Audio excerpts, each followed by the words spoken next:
Bonjour chers élèves, chers apprenants, je suis très heureuse de vous retrouver une fois de plus cette semaine pour vous présenter votre émission Les Minutes du Savoir, une émission dédiée à l'enseignement à distance. C'est une initiative du ministère de l'Éducation nationale et de la promotion civique en collaboration avec le ministère de la Communication et le ministère des Postes de Nouvelles Technologies de l'Information et de la Communication. Cette émission a pour objectif de permettre à tous les apprenants tchadiens en cette période de la pandémie du Covid afin qu'ils aient des liens avec les cours. Cette émission est diffusée à travers la radio, la télévision, mais aussi par Internet.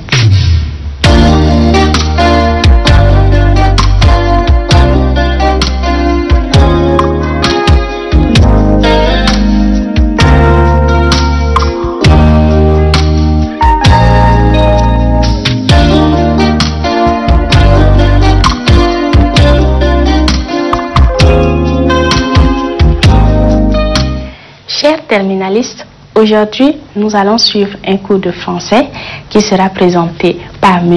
Ndikos Gadjembaye, destiné bien sûr aux élèves de la classe de terminale.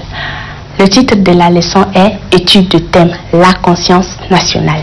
Je vous invite donc à être très attentifs à ce cours et surtout avoir de quoi prendre note.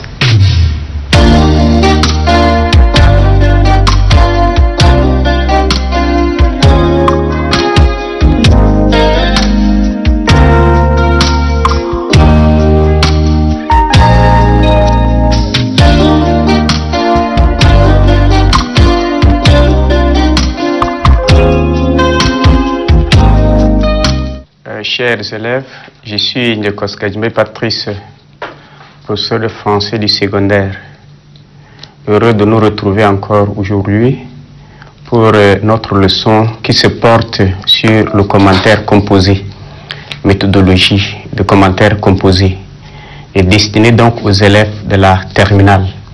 Et à la fin de cette leçon, de cette séance, vous serez capable donc de vous approprier un texte littéraire. Vous serez en mesure de restituer un texte littéraire avec toutes ses richesses. Vous serez en mesure donc d'exprimer votre jugement de valeur sur un texte littéraire. Vous serez en mesure donc de déterminer les centres d'intérêt dans un texte littéraire et vous serez capable donc de définir les procédés stylistique et syntaxique dans un texte littéraire. Et vous serez aussi en mesure de comprendre la valeur des différents types de textes. Je vous remercie.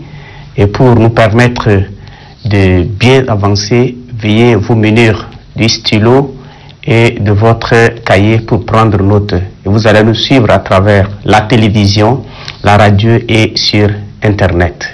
Merci. Chers élèves, notre leçon sur le commentaire composé comprend donc trois grandes parties. Nous aurons à présenter, disons, la préparation du commentaire composé. En grand 1, en grand 2, la rédaction du commentaire composé. Et en 3, nous allons appliquer les règles et méthodes du commentaire composé à un texte comme un exercice à la fin. Donc voilà, c'est de cette manière que notre cours s'articule. Et cette première séance est portée sur l'introduction de notre chapitre commentaire composé. Nous allons donner le but du commentaire composé. Nous allons toucher la grande partie qui est préparation du commentaire composé, dans laquelle nous allons analyser le texte et voir l'élaboration du plan. Donc voilà, c'est sur cette partie que nous allons nous en tenir. On peut se poser la question, qu'est-ce qu'un commentaire composé? Voilà, c'est la question qu'on peut se poser. On dit commentaire composé, c'est quoi? Vous savez, c'est un exercice littéraire que les élèves ont beaucoup peur d'aborder et pourtant c'est pas difficile. Je trouve que c'est l'exercice le plus facile que vous pouvez aborder très facilement. Vous savez, on dit ici que le commentaire composé est un exercice littéraire qui comporte les points communs avec l'explication méthodique orale. Je vois qu'à l'élémentaire ou au moyen, jusqu'au seconde et première, vous faites ces études-là des textes. Et comment vous allez voir commentaire composé? Comment ça peut le faire? Comme vous avez l'habitude de le faire. Il suffit d'étudier un texte comme vous avez l'habitude de faire. Étudier le texte pour définir l'idée générale, c'est-à-dire le thème général. Premièrement. Deuxièmement, vous étudiez minutieusement le texte pour déterminer sa structure, c'est-à-dire le texte est divisé en combien de parties pour dégager les sous-thèmes qu'on peut dire que c'est le centre d'intérêt. Effectivement, c'est ça. Et essayer de voir, au niveau de la forme, voir quelles sont les formes des expressions, les mots, le ton utilisé. Voilà, c'est ça, commentaire composé. Il n'y a rien de plus difficile. Voilà que c'est ça. Et donc, on pose la question sur le fond et la forme. Le texte parle de quoi? Le fond vous amène donc à trouver l'idée, le sujet, ou soit le thème que le texte aborde. C'est ça. Est-ce que vous serez en mesure de restituer seulement la richesse d'un texte? Voilà, c'est ça ce qu'on veut dire. Et vous essayez de voir aussi la forme. La forme consiste là à voir de quelle manière l'auteur a abordé le problème. De quelle manière? Quel est le ton? Et vous voyez, en fonction de l'intention de l'auteur qu'on peut voir, quel est le type de texte. Si l'auteur veut influencer, c'est-à-dire il se réfère aussi à un type qui lui permet d'influencer. S'il veut vous raconter quelque chose, il se rapporte aussi à un type qui vous permet seulement de restituer le fait. Donc voilà, c'est de cette manière, au niveau de la forme, c'est ça. Et après, vous essayez, après avoir établi le fond et la forme, vous essayez de recourir donc à une discussion orale. Voilà, c'est ça. Essayez de montrer pourquoi et dans toute sa richesse. Donc voilà ce qu'on attend par commentaire composé. Mais quel est le but du commentaire composé? Dans quel but fait le commentaire composé? Il faut comprendre. À chaque fois qu'on pose un exercice littéraire, on définit quand même son objectif, son but. C'est pas pour rien. Et vous savez, on dit le commentaire composé. Dans le commentaire composé, il faut donc expliquer. Il s'agit d'expliquer le texte et ses enjeux de manière ordonnée, suivant deux démarches. Premièrement, nous avons d'abord la démarche analytique. C'est-à-dire, il faut expliquer le texte. Le texte est là avec sa richesse, avec tout, mais vous essayez quand même d'expliquer, de mettre en valeur un certain nombre d'éléments contenus dans le texte. Voilà, c'est ça la démarche analytique. Explication approfondie de certains aspects du texte. Deuxième partie, vous essayez, on parle de la démarche synthétique. C'est-à-dire, vous essayez de définir les grands axes de réflexion. Les grands axes de réflexion. Et donc voilà, vous essayez d'expliquer le texte, mais comment, de quelle manière l'idée de l'auteur là s'est structurée. Et donc voilà, c'est ça les deux démarches. Vous expliquez, démarche analytique qui consiste à expliquer le texte en profondeur. Deuxièmement, la démarche synthétique qui consiste à définir les grands axes de réflexion. Et donc voilà, le texte, le thème du texte est tel, notre texte est divisé en telle partie, nous avons tel centre d'intérêt, et voilà, c'est de cette manière qu'on va aborder. Voilà, c'est ce qu'on attend par but du commentaire composé. Maintenant, on voit grand 1. Parce que lorsque nous avons commentaire composé, il n'y a que deux parties. Il faut préparer le commentaire et deuxième partie, il faut faire la rédaction. Voilà, c'est ça ce qu'on va demander, plus précis pour vous permettre de comprendre. Ce n'est pas difficile. Dit préparation. Dans la préparation du commentaire composé, premièrement, il faut analyser un texte, comme on l'a vu aussi dans le commentaire composé et dans la contraction, dans la dissertation et la contraction des textes. Pour une bonne compréhension, il faut d'abord analyser. Et l'analyse d'un texte littéraire consiste d'abord à lire le texte, à lire, disons, le sujet. Parce que quand vous avez un texte, il y a un énoncé qui annonce. Et donc, l'énoncé, la lecture de l'énoncé va vous permettre donc de savoir un certain nombre de points. On peut attirer votre attention soit sur la forme, soit sur le fond, et ou soit on peut aussi vous dire, vous allez avoir combien de centres d'intérêt. Et donc, le sujet est à bien lire l'énoncé. Toujours on dit, vous faites de ces textes un commentaire composé en restituant, voilà, on dit de ça. Donc il faut bien lire le sujet. C'est-à-dire ce qu'on dit, c'est le paratexte. C'est en dehors du texte, mais vous êtes tenu de bien voir. Et en deuxième lieu, au niveau de la préparation, vous essayez de faire l'étude du texte. Et vous procédez l'étude des textes. Pour étudier le texte, vous procédez de manière linéaire. Vous allez lire par lire pour savoir la richesse du texte là. Et donc vous essayez de noter au fur et à mesure sur un second brouillon les caractéristiques donc des styles rencontrés à plusieurs reprises.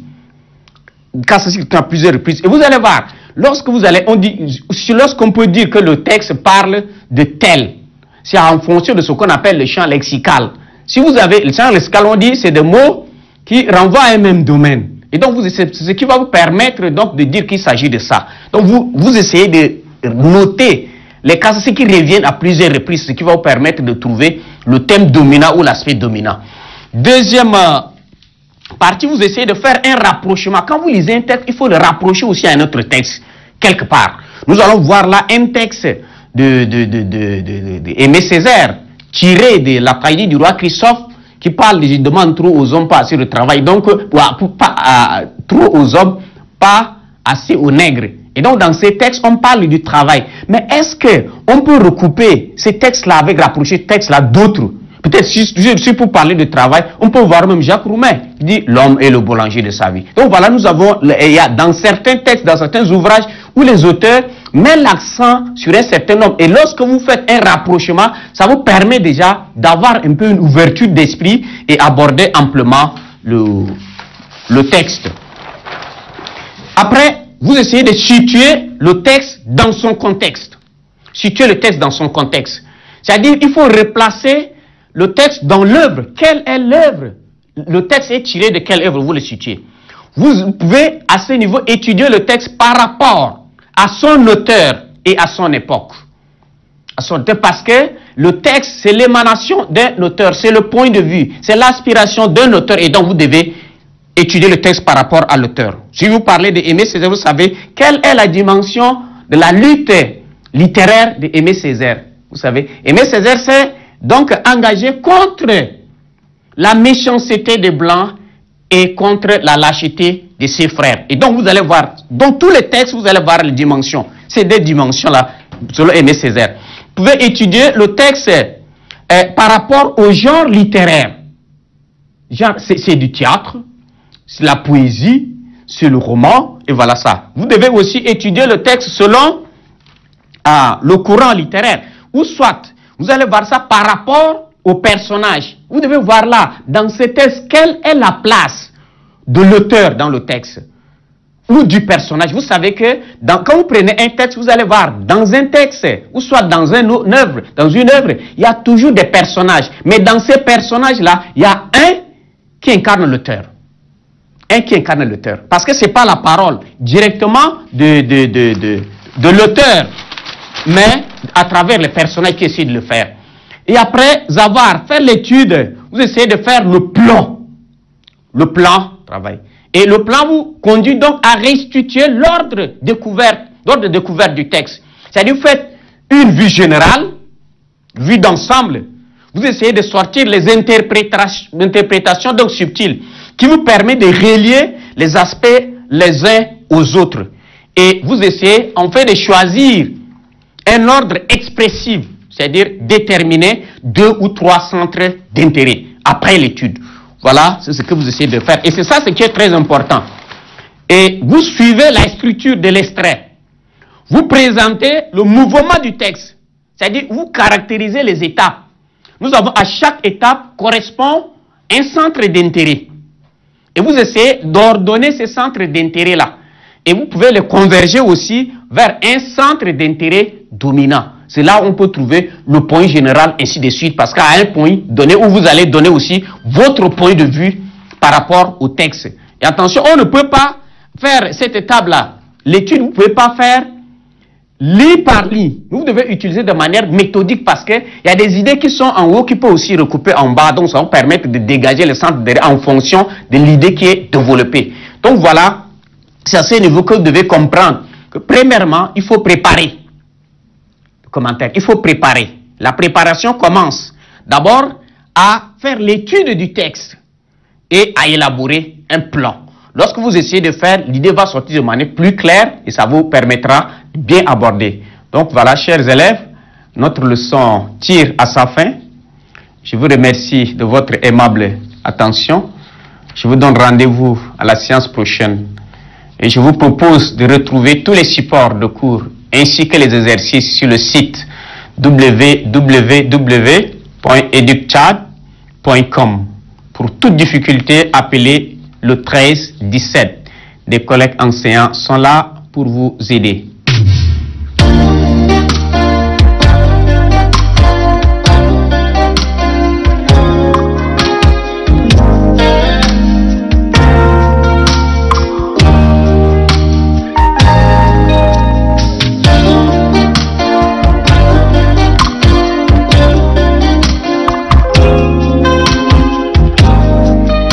Nous venons de suivre là un cours de M. Ndjekos Gadjimbay destiné aux élèves de la classe de terminale. Un grand merci à lui et nous allons vous demander de vous rendre sur le site www.eductchad.td pour télécharger à nouveau ce cours ou nous appeler simplement au numéro 13 17. Attention, le Covid-19 est une pandémie mortelle, donc faites attention.